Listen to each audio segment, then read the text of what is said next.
Hello, everyone, and welcome to another episode of God Blaze Manchester United. You know what I mean? God Blaze lost Manchester United. And on this episode of God Blaze Manchester United, it is a review of the game Manchester United played against West Ham over the weekend, the past weekend. Please don't forget to like, comment, subscribe, tell a friend to tell a friend as well. I mean, let's get right into it. I mean, are you a big club? Is your club a big club? You know why? Over in excess of 82,000 attended the match between Manchester United and West Ham United, surpassing, Paris Saint Germain and Chelsea in the World Cup finals. Like, you get it.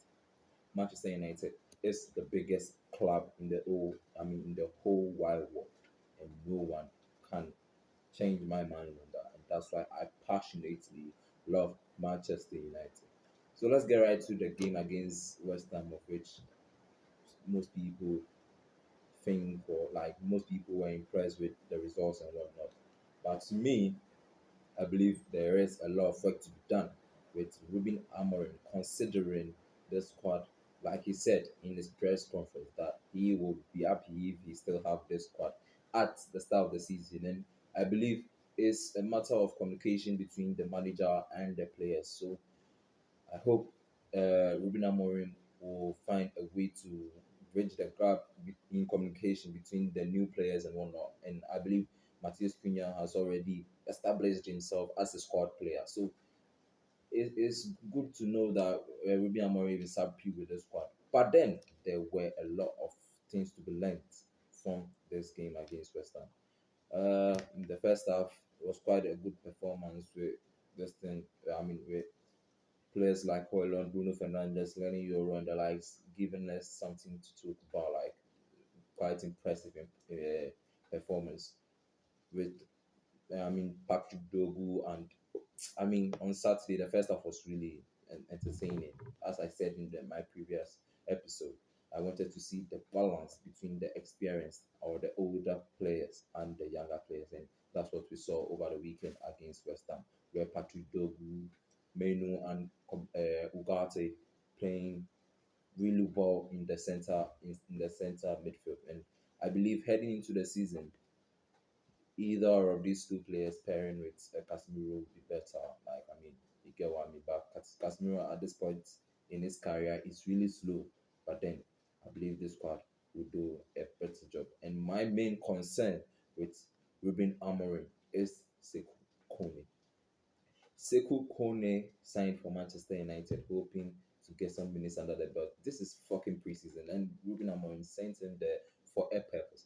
And I have not seen I've not seen him play a single game for Manchester United this summer preseason, and I'm starting to get worried as an African person, seeing an African brother on an international in an international club not having enough minutes for the club is really disappointing for me as a Manchester United fan. And I believe in midfield, as Manchester United are extensively looking outside for players in various positions, in the striking position, in the defense position, and in the midfield position. I believe in the midfield we are already set. We have all the players, we have the quality, we have everything for this for in the midfield for this club. So I believe Ruben Amorim should not look any further for any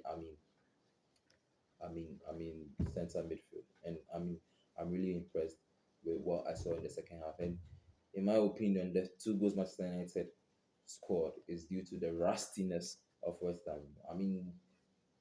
West Ham were fucking rusty. Like, you get what I mean? They were not.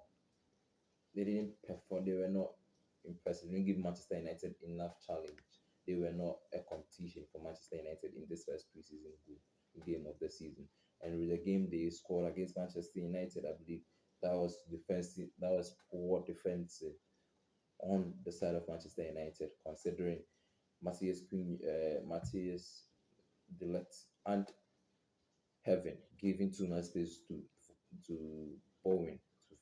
For him to net that ball, it was really upset for Manchester United to concede that way. So there's still some defensive lapses, and I believe Ruben Amorim in this preseason will notify them, and then work towards it as we head into the start of the, I mean, as we head into the start of next season on the 17th of August.